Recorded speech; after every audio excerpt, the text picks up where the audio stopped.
अगर सकामता रही तो 20 वर्ष साधन करने के बाद भी वो भ्रष्ट हो जाएगा। इस शब्द को बहुत सूक्ष्मता से अनुभवपूर्वक बोल रहे हैं। छोटी सी दबी हुई वासना 20 वर्ष साधन करने के बाद भी वो अपना प्रबल रूप धारण कर लेगी और साधक को गिरा देगी। ढूंढ ढूंढ कर अंदर की वासनाओं को नाम जप के द्वारा भस्म किया जाता है। भजन के बल से उनका हृदय से पूर्ण अनादर करना होता है। अनादर ही उनका नाश है, आदर करना ही अपना नाश है। बस ये ध्यान रखना है।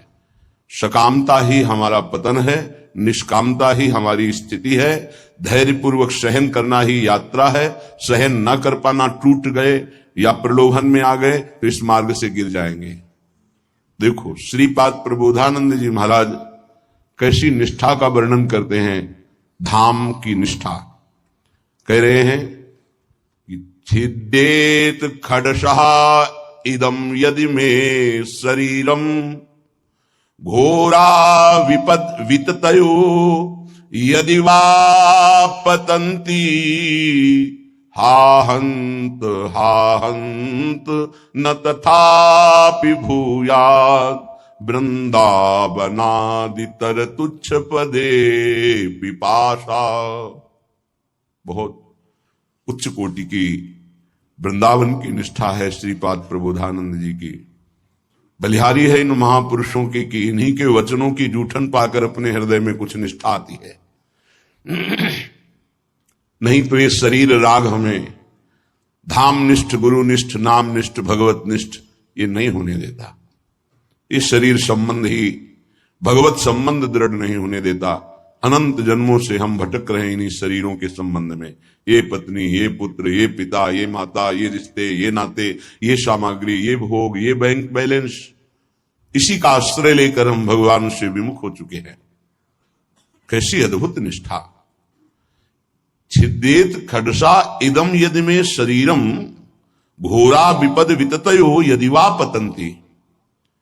यदि मेरे शरीर को पीड़ा पहुंचाई जाए वृंदावन में, अस्त्र शस्त्रों के द्वारा छेदन भेदन किया जाए, तो भी मैं कभी वृंदावन को नहीं छोड़ सकता। ये बात समझ लीजिए। बहुत बड़ी उपलब्धि है, बहुत बड़ा सौभाग्य है यदि आपको यहां एक दिन भी वास करने को मिल जाए। फिर जिनको आजीवन वास मिल गया है तो दुर्भाग्य है कि वो प्रिया प्रीतम का चिंतन नहीं करते हैं, सत्संग नहीं सुनते, श्री जी की लीलाओं का गायन चिंतन नहीं करते, व्यर्थ में समय नष्ट करते हैं। दिव्य कृपा हो गई वृंदावन वास की, पर उसका लाभ नहीं ले पा रहे। वृंदावन बस गए इतनो बड़ो सयान, जुगल चरण के भजन बिन निमिष न दीजे जान। पलक झपकने के समय को निमिष कहते हैं। इतना भी समय प्रिया प्रीतम के भजन से अगर खाली गया तो हमारा दुर्भाग्य है, हानि है, विपत्ति है। अगर निरंतर हमारा स्मरण वृंदावन में चल रहा है तो वास्तविक तन मन के बन से ये अब वृंदावन वास हो रहा है। इसीलिए उपासकों से प्रार्थना करते हैं कि उठते बैठते चलते फिरते नाम जप करते रहो। प्रिया प्रीतम को मत भूलो। ये तुम्हारा बैंक बैलेंस तुम्हारे साथ नहीं जाएगा। ये तुम्हारी प्रवीणता संसार के व्यवहार की ये नहीं जाएगी। ये तुम्हारा शरीर सुख या संपत्ति सुख ये तुम्हें प्रियालाल से वंचित कर देगा। इसका भरोसा मत करो, ये मायाकृत है। भरोसा करो प्रभु का, भले सब कुछ बना रहे, उसका भरोसा मत करो। ये सब टिकाऊ नहीं है, परिवर्तनशील है। ये शरीर नाशवान है, इसको इतना प्यार मत करो कि प्रभु के प्यार का मार्ग ही छूट जाए। कैसा मंद बुद्धि हो जाती है उपासक की, कैसा विचार हो जाता है कि वो शरीर पोषण के लिए, इंद्रिय भोगों के लिए प्रभु को छोड़ देता है, धाम को छोड़ देता है। ऐसा है, वो धाम को छोड़ देता है, प्रभु को छोड़। एक विषय, एक इंद्रिय मन के साथ मिलकर ऐसी ठगाई की कि प्रभु से विमुख कर दिया, धाम से विमुख कर दिया, गुरु से विमुख कर दिया। तभी कहा शपथ पूर्वक इस मार्ग में चलना चाहिए। हम तो आए नहीं, हमें लाया गया है। यदि लाया गया है तो अब समझ में आया कि मेरे ऊपर कृपा हुई तो मैं शपथ खाता हूं कि अपने प्राण त्याग सकता हूं, लेकिन अपना मार्ग नहीं, पक्का। पर आजकल शपथ भी ऐसे ही खा ली जाती है, उसकी सत्यता, उसका निर्वाह करना बहुत कठिन हो जाता है। प्रतिज्ञा, शपथ, इस सब में खवाई जाती है। अगर किसी भी डिपार्टमेंट में है तो उसको शपथ खवाई जाती है। आप ये गुप्त बात कभी किसी को नहीं बताएंगे, आप ऐसे चलेंगे, आप राष्ट्र की रक्षा करेंगे, आप शपथ खाइए कि धर्मपूर्वक, सत्यपूर्वक अपने राष्ट्र के लिए प्राण समर्पित करेंगे। आप तो परमार्थ के प्रतीक हैं, अनंत ब्रह्मांडों के स्वामी की चरणारविंद के समीप परम पद प्राप्त करना है, तो आपको तो शपथ खानी ही होगी। क्यों? यदि शपथ पूर्वक नहीं चलोगे तो आपको माया भ्रष्ट कर देगी।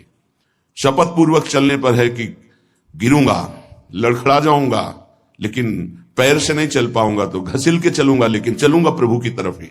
अर्थात बिल्कुल योग्यता न रह जाने पर भी हम प्रभु के ही मार्ग में रहेंगे, हमको प्रभु से अब कोई अलग नहीं कर सकता। ये निश्चय करो, इसमें बहुत बड़ी सामर्थ्य है। यदि हम परमार्थ को स्वीकार किया है, चाहे गृहस्थ में हो चाहे विरक्त में हो, अब चाहे हमारे शरीर को काट दिया जाए तो भी अंतिम समय हम राधा ही बोलेंगे।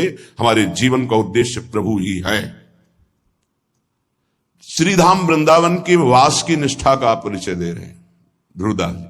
खंड खंड होए जाए तन, अंग अंग सत टूक, वृंदावन नहीं छाड़ियो, छाड़ी वो है बड़ी चूक।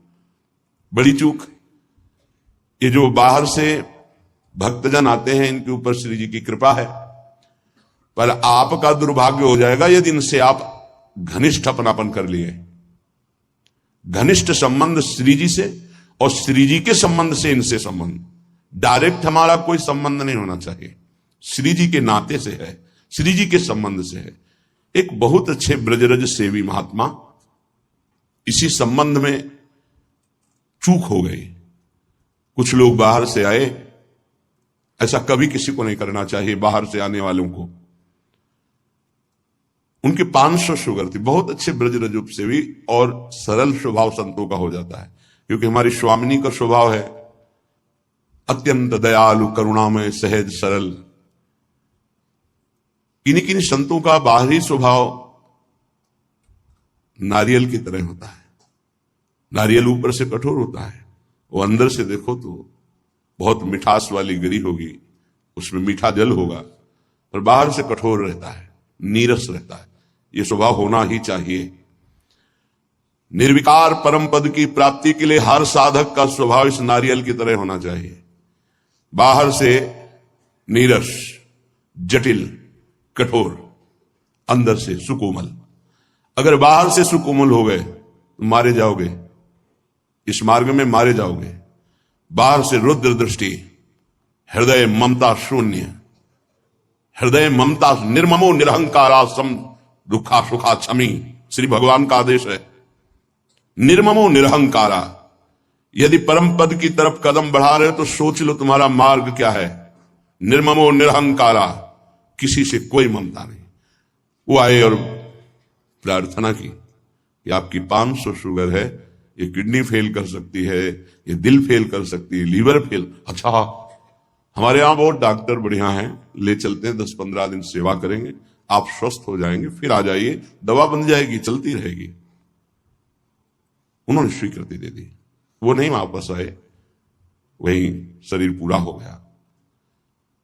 आप लोग बाहर से आते हैं वृंदावन लाभ लेने के लिए, अगर आपको श्रद्धा है और कोई संत बीमार है तो यहीं उसकी व्यवस्था कीजिए, उसको बंबई, कलकत्ता, दिल्ली ले जाने की कोशिश मत कीजिए। उसने अपने जीवन को श्रीधाम की रज में दिया है।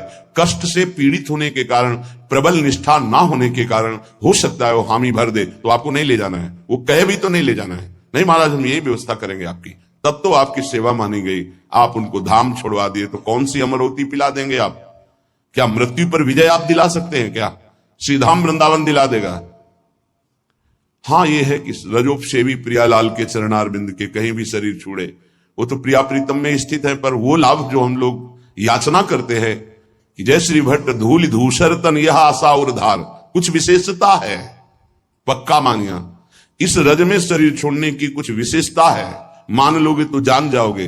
तभी कहने खंड खंड होए जाए तन, अंग अंग सत टूक, वृंदावन नहीं छाड़ियो, छाड़िबो है बड़ी चूक। यहां कह रहे हैं छिद्देत खडसा इदम यदि में शरीरम घोरा विपद विततयो यदि वा पतंती, यदि धार वाले अस्त्र से भी मेरा शरीर काटा जाए तो मैं वृंदावन का कभी त्याग नहीं कर सकता कि भाई वृंदावन में तो बहुत दुख मिल रहा है, अब तो चलते हैं यहां से। शपथ पूर्वक इसीलिए कहा है कि अगर शपथ पूर्वक नहीं रहोगे तो बड़ी विचित्र दशा है। हमारा धाम और धामी श्यामा श्याम बड़े कृपालु हैं, यदि आप जाना चाहते हो रोकेंगे नहीं, और नहीं जाना चाहते हो तो कभी जाना नहीं पड़ेगा, किसी भी कार्य के लिए नहीं जाना पड़ेगा। ये अपने अनुभव की बात कह रहा हूं, किसी भी कार्य के लिए नहीं जाना। और आपने निश्चय किया है कि बाहर जाकर ही हमारा काम चलेगा तो पक्का बिना बाहर जाए आपका काम ही नहीं चल सकता। और आपने निश्चय किया है कि श्रीधाम वृंदावन नहीं छोड़ूंगा चाहे मर जाऊं, तो हर व्यवस्था जो तुम बाहर से नहीं कर सकते घर बैठे हो जाएगी, क्योंकि स्वामी जी के चरणों में स्वयं अनंत लोगों की सिद्धियां लुटती रहती है। विश्वास, धैर्य, सहनशीलता ये चाहिए इस मार्ग में। अगर सहनशील नहीं हो, विश्वास नहीं है, तो फिर आप टूट जाओगे, कितना कष्ट सहूं। आपको विश्वास दिलाते हैं इस स्थान का विशेष प्रभाव है धाम का कि यहां विशेष कष्ट प्रभावित नहीं कर पाता। कलह कलेश न व्यापै ईठा इठौर विश्व ते न्यारी। यहां कष्ट भी आएगा तो बहुत सीमित रूप रखकर आएगा, वही बाहर जब आपके ऊपर प्रभाव डालेगा तो बड़ा भारी दुख होगा। प्रारब्ध भी आएगा तो शासित होकर आएगा प्रियादु से, वो स्वतंत्र रूप से आक्रमण नहीं कर पाएगा, बाहर स्वतंत्र रूप से आक्रमण कर देगा। यदि घोर घोर विपत्तियां आकर हमको घेर ले तो भी हम वृंदावन नहीं छोड़ेंगे। ये शपथ पूर्वक रहना चाहिए। घोर विपद विततयो यदि वा पतंती, घोर विपत्ति आ जाए तो भी मैं अपनी निष्ठा से नहीं गिरूंगा, काट डाला जाऊं तो भी, घोर विपत्तियां दुख आ जाए तो भी मैं श्रीधाम वृंदावन को नहीं छोड़ने वाला। हा हंत हंत न तथापि भूयाद वृंदावनादितर तुच्छ पदे पिपाशा। हाय हाय, श्रीपाद कह रहे हाय हाय, जो वृंदावन का वास मिला और उसे छोड़ करके किसी भी लाभ के लिए बाहर जाते हैं तो हाय हाय। हरिराम व्यास जी ने एक पद में लिखा है, इतनी बड़ी कृपा हो गई और इसके बाद भी तुम वृंदावन का आश्रय वास का प्रभाव न जानने के कारण अन्य आश्रय लेते हो, अन्य सहारा लेते हो और यहां छोड़कर जाते हो, तो मानो अपने सर पर पादुका चला रहे हो। अच्छा, स्वयं पतित पत्रकाण्यमृतवत्सुधा भक्षयन् तृषाह मिहिर नंदिनी श्रुति पयोंजलि भी पिबन कदा मधुर राधिका रमण रास केली स्थली बिलोक्य रसमग्न धीर दिवसामि वृंदावनम। ये प्रायः तैयारी की जाती है, ध्यान रखना। जैसे किसी को आर्मी में जाना है तो दौड़ भाग ये सब, पहलवानी करना है तो दंड बैठक खान पान और युद्ध की कलाएं, कुश्ती की कलाएं सीखता है। ऐसे ही हम भगवत मार्ग में चल रहे हैं तो हमें पुष्ट भी होना है और युक्तियां भी सीखनी कि शत्रु को कैसे पराजित करना है, क्योंकि हमारे शत्रु अंतर में बैठे हुए हैं। हमारा एक भी शत्रु बाहर नहीं होना चाहिए, किसी से राग द्वेष नहीं, अंदर की वृत्ति से हमारी दुश्मनी है जो भगवत विमुख करने वाली है, उसको पछाड़ना है। तो कह रहे स्वयं पतित पत्रकाण्यमृत वत क्षुधा भक्षयन। अगर वृंदावन में हमें भोजन नहीं मिला तो हम सूखे पत्ते खा करके यहां अमृत के समान भोजन का भाव रख करके प्राण त्याग देंगे, लेकिन धाम नहीं छोड़ेंगे। सूखे पत्ते खा के कि मानो मैं अमृत पा रहा हूं ऐसी भावना से, पर हम वृंदावन नहीं छोड़ सकते। ये अपने लोगों ने अभ्यास किया, जानबूझ के अभ्यास किया है। ऐसी वृत्ति धारण की गई कि अगर हमको भोजन न मिले तो कई दिन तक हम भूखे रह सकते हैं और हमारे भजन में विक्षेप नहीं पड़ना चाहिए, और उसका अभ्यास पूरे जीवन चलाया गया। जब तक हम साधन पक्ष में हैं तब तक अभ्यास पूरा दृढ़ कर लेना चाहिए कि अगर हमें 4-5 दिन भोजन ना मिले तो हम भजन में विक्षेप न पड़े, ऐसा अभ्यास कर लें।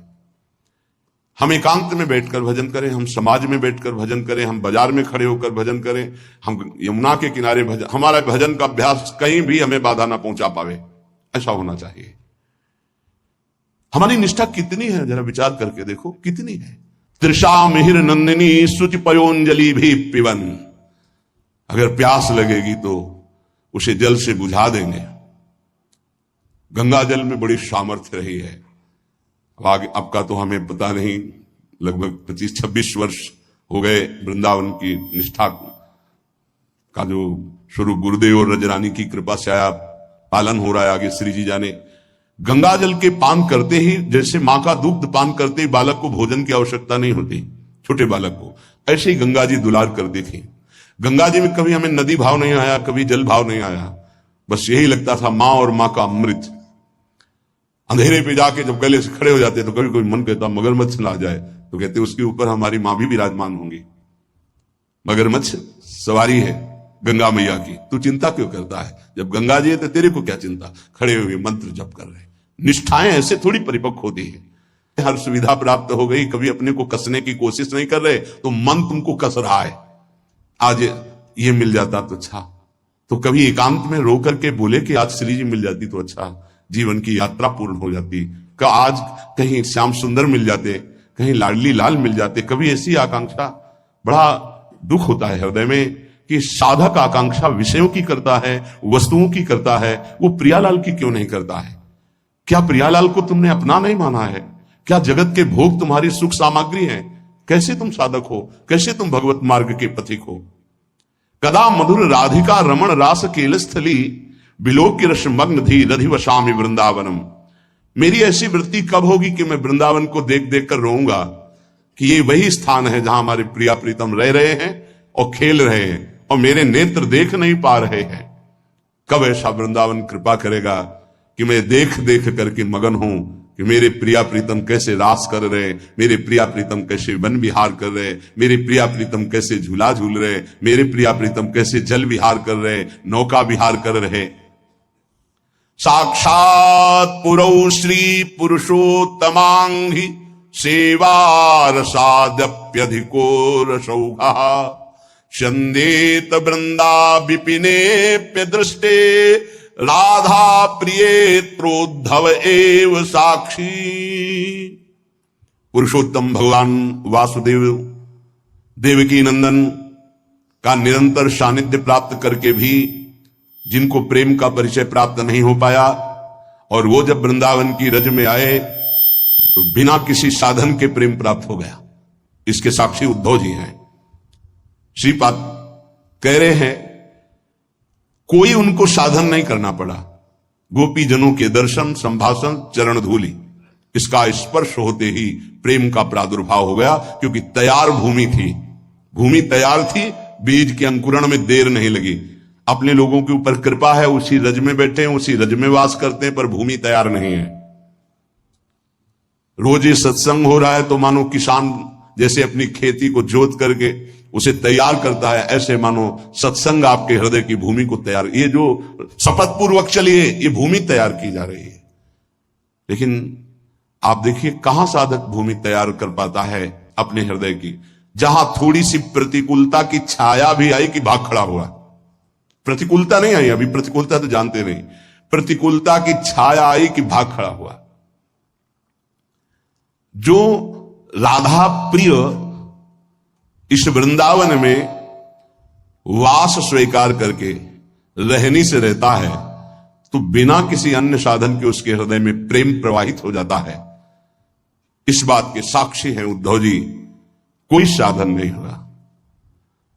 जब वृंदावन आए तो इस रज की कृपा से ऐसे महाप्रेमी हुए।